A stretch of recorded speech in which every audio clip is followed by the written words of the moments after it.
What's up, nerds and nerdettes and wee little nerdlings all? It's your buddy Big Johnny G for Two Gun Pixie presents Legendary Gaming. Thank you for joining me, everyone, for this Tabletop Takeout Tuesday. We do this episode every Tuesday. We do a video every day of the week. 2 on Monday. 2 live playthroughs during the weekend, Friday night, Saturday night. We do a lot of videos here, and this is all for fun. We're a not monetized channel. Really, I just enjoy doing this so much. I've been doing this for free forever. Call me a fool if you wish, but this is my passion. And on Tabletop Takeout Tuesdays, what I like to do is give you bullet point reasons as to why I like or love, or why I enjoy when a certain title hits that table. It's not a full review. Like I said, it's just the bullet points. But why don't you join me down the table, and I'll tell you what it is, why I've been enjoying Samurai Gardener. I'll see you down there.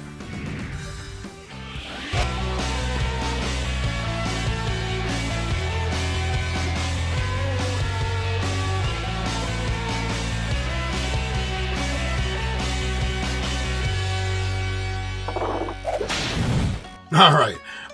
I know there's some out there. I know you enjoy your particular favorite title, but honestly, I think that there could be, more games set in feudal Japan. So that's something that definitely caught my attention about this game, and one of the reasons why I like it. But it's different. It's not just a game set in feudal Japan where you're a samurai, you're a ronin. Well, you are a samurai in this game, but not in the combative sense, not in the militaristic,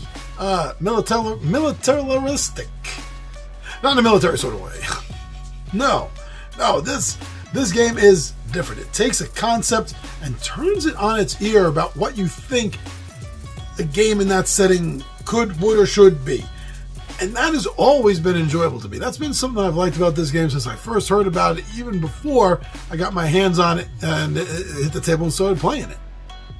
So what I'm talking about is the concept of the game is, yes, you are a samurai, and you are helping your shogun, your emperor, who has just moved into a new castle, new dwelling, and you do what any good samurai would do, and you want to bring honor to your emperor, so you decide to build your emperor the greatest garden that he could ever put his eyes on.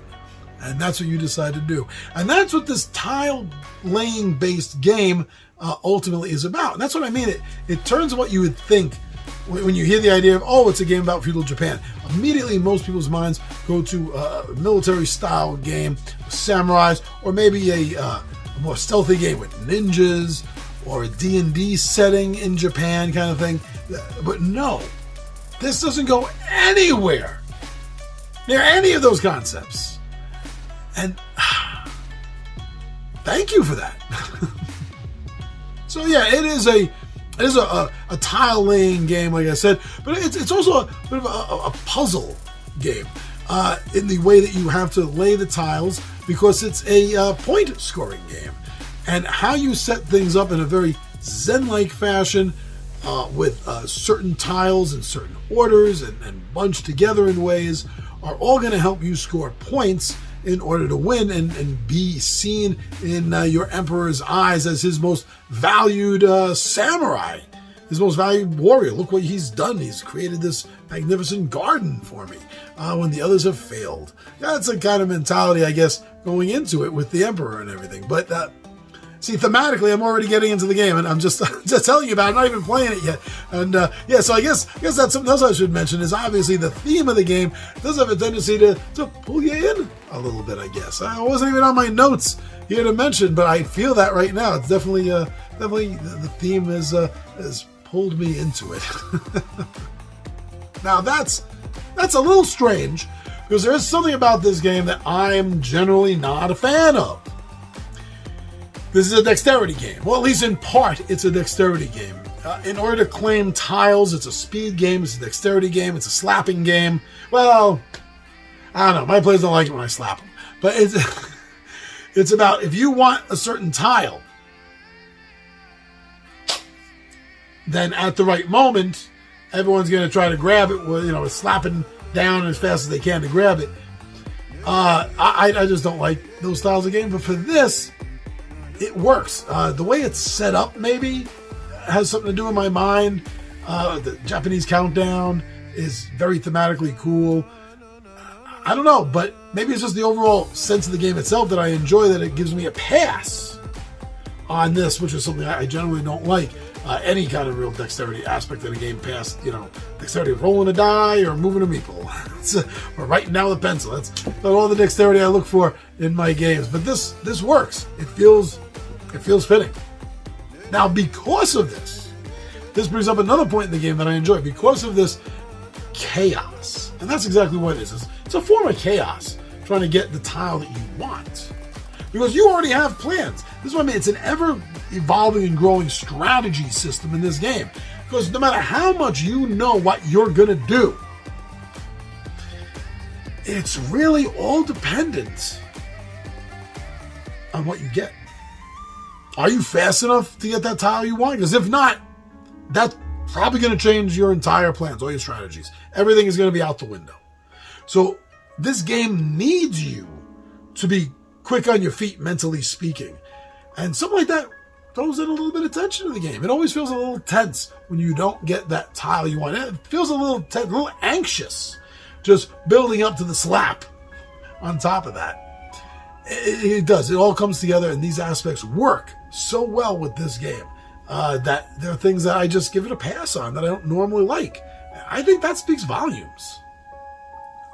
Overall, besides this being a great game for your gaming buddies and all, I think this is a good, fun family game. I think kids will get into the whole slapping aspect of trying to get a card. It'll teach them sort of a spatial respect. It'll, and how to put things together. So even for the younger kids, it could be an interesting learning experience. But for children in general, I think this makes for a good family game. Sit down, play this on a Sunday night, Wednesday night, whatever your family game night may be. It's a small enough game. It doesn't take up a lot of space in your shelf or your closet. In the old days, we used to keep our board games in closets because every family owned about 4 or 5, and that was about it.